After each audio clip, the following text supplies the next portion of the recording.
Hi, my name is Evan Bogart. I'm the chair of the Songwriters and Composers Wing for the Recording Academy and a national trustee for the Recording Academy. We're here to talk about mental wellness, mental health in the songwriting community, right? I think it's something that has become much more prevalent over the last few years, but it's definitely something as creatives that we all struggle with in our own ways. At what point in your career did you think, I need to address, like I need to like pay attention to this part of my life, like I need to take care of myself? I think it's honestly kind of recent for me. It's like last year I started to, feel like I was in a place where I was a bit more comfortable in my career, but still like pretty used to experiencing some form of burnout. Like, pushing myself really hard because it feels really scary to slow down and to, take a breather if you need one, take a break, not do sessions for a while, because there is that like urgency with our job. It feels like you're going to miss out on something if you're not like working all the time. And I think I went to Australia for 2 months and I took like a month off, which I used to go home and visit my family and work. Like I would set my little studio up and it was like my catch-up time.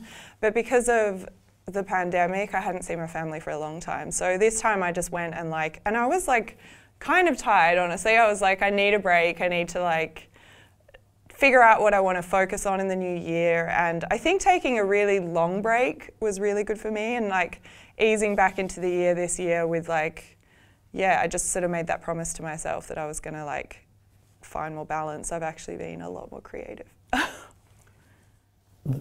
That balance that you talk about, is that, for you, it seems like you're working really hard, and then you take time off. Yeah. How important is it to have like balance on a daily basis? I think it's pretty important. I think, I guess, honestly, I realize like I need a little bit of support. Like I'm, talking to a therapist every week and I don't know, I just like hit a point where I was like, this cycle is not great. You don't want to take time off because you've burnt yourself out. Like you want to take time off because you're like, I'm so excited about all the work I've done. I'm going to take a holiday, like, and find more inspiration and then come back to it and be like re-inspired, and not because you're like exhausted and you need to sleep for a week. Right. That's a good point, right? Like if you've let yourself burn out, you probably aren't exercising a great balance. Yeah.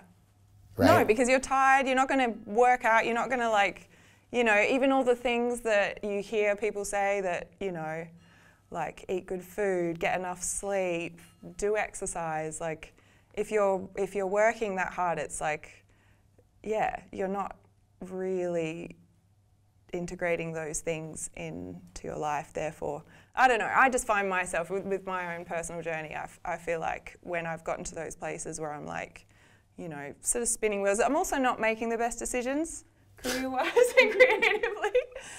I'm talking about the pockets of time when I have of course, fun, of course, yeah. But like none of us thought you meant in general. I'm like, I'm just doing this thing and I'm making myself. This was not the intention. This is an intervention. No, I get it though. Yeah. Jin Jin, what does mental wellness mean to you? Mental wellness, I think it's only recently I've really started to understand what it is.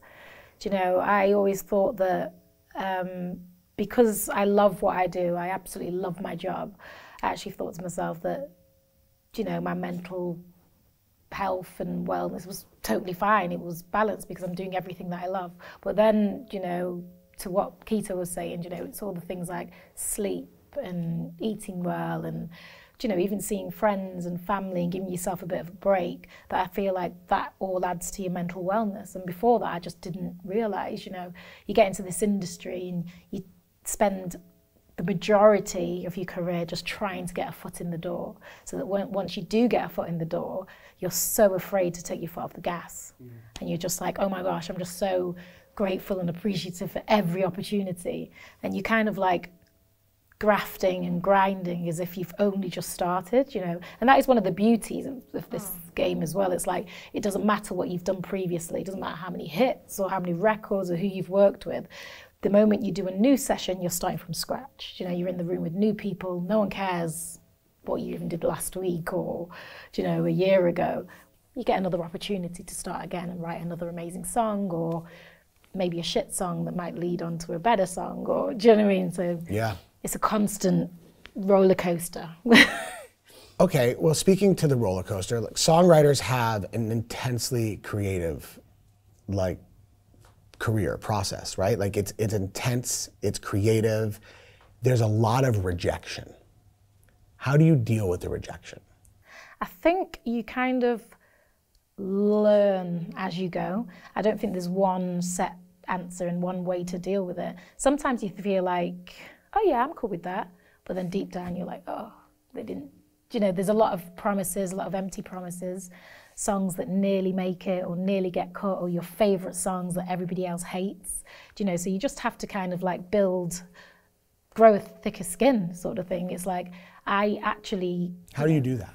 I've kind of like trained myself to be like, I don't believe it until I can stream it, or I can purchase it on iTunes, or I can actually have it myself on the phone and be like, cool, I can stream it for myself and I can see the credits and it's a real thing. Were there any times where you were just like, I can't, I'm done, like this is just too hard? Yeah, so many times. It's like, you kind of, because you always get so close, you know, everything is like, oh, this is gonna happen, I almost get that session, or I almost get that song released. You know, and it's just hard to manage, you know, but you just have to kind of like find a way to get yourself through it. Social media and songwriting, social media and being a creator, how do you navigate it?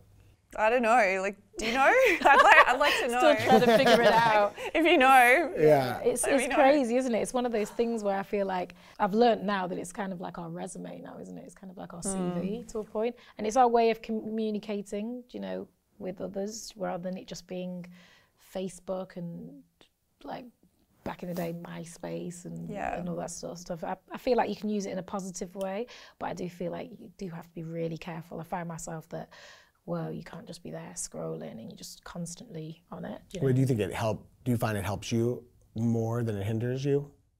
Yeah, I think so. I go on there and, you know, my algorithm now, I think because of all the things that I watch, is quite positive. You know, affirmations and like nice quotes and families doing amazing things and cute little kids doing stuff. Do you know what I mean? So you can, you know, your algorithm gets a bit more brighter, whereas before you just get bombarded with sad news and negative things and stuff. So, yeah. Train your algorithm. Yeah, you can train, yeah. Great suggestion, train your algorithm. Yeah, I didn't realise it was something most probably subconsciously. You say you want to do things that bring you joy, right? Like something that you have fun doing. Like, there's probably a lot of projects out there that, for whatever reason, your friends are doing, economic reasons, status, right? Like, you want to be a part of it, but you don't really like it. I mean, and then how does it affect you? Like, does that become an obstacle?